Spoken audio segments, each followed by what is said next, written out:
अब ये एमएलसी का चुनाव आ रहा है और एमएलसी के जो उम्मीदवार हैं वो दर दर जा रहे हैं वोट मांगने के लिए टीचर्स की। तो ये जो चुनाव है ये मैं तो ये मानता हूँ कि ये प्राइवेट टीचरों के लिए जो है अभिशाप है।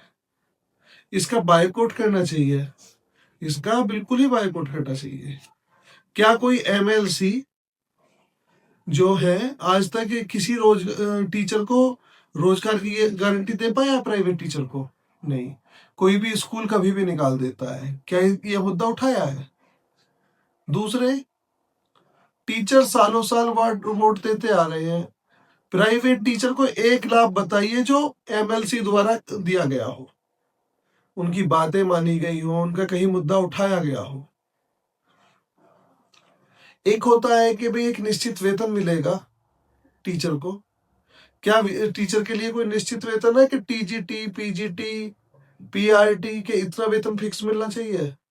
क्या कोई किसी प्राइवेट स्कूल से दिला पाएगा एमएलसी? नहीं दिला पाएगा। आज तक किसी ने दिया ही नहीं है।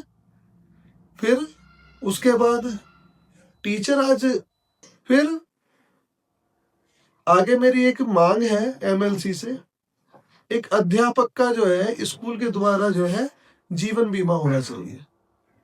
क्योंकि प्राइवेट टीचर के पास होता क्या है? कल वो कुछ हो जाए उसको तो उसके परिवार को क्या मिलेगा? Nothing, zero. उसका तो परिवार सड़क पे आ जाएगा। दूसरा, हर एक अध्यापक का स्वास्थ्य बीमा कराए। क्यों? यदि अध्यापक के साथ में कोई घटना घट जाती है तो वो स्कूल नहीं जा पाएगा, और प्राइवेट टीचर के क्या है, स्कूल नहीं जाएगा तो पैसे नहीं मिलेंगे। जब पैसे, और उसी समय उसे पैसों की जरूरत है, तो उसका जो बीमा होना चाहिए स्वास्थ्य बीमा। तीसरा, कोई भी स्कूल देखिए, शायद 100 में से 4 स्कूल ऐसे होंगे जो समय पर वेतन देते हैं। वरना कम से कम जब गवर्नमेंट जॉब में लास्ट वर्किंग डे पे वेतन आ जाता है तो इसमें कम से कम 7 तारीख तक तो वेतन मिल जाए। कोई 15 तारीख में दे रहा है, कोई 20 तारीख में दे रहा है, कोई 25 तारीख में दे रहा है, कोई कहता है 1 महीना हो जाएगा तो दूसरे महीने में जाके वेतन देंगे। 45 दिन तक जाके वेतन मिल रहा है। क्या कोई एमएलसी गारंटी उठाएगा इस बात को? नहीं उठाएगा। फिर जो मैं ये मानता हूं, जो अध्यापक किसी का विद्यालय में 3 या 4 साल से कार्यरत है, तो यदि अध्यापक में कमी है तो उन्हें अगले सेशन में बदल देना चाहिए।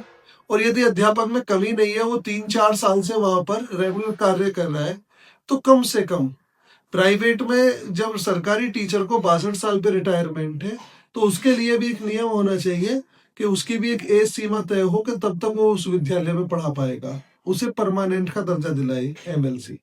इन समस्याओं के बाद भी एमएलसी उम्मीदवारों को वोट देना चाहिए या नहीं देना चाहिए, ये मैं आप पर छोड़ता हूं। धन्यवाद।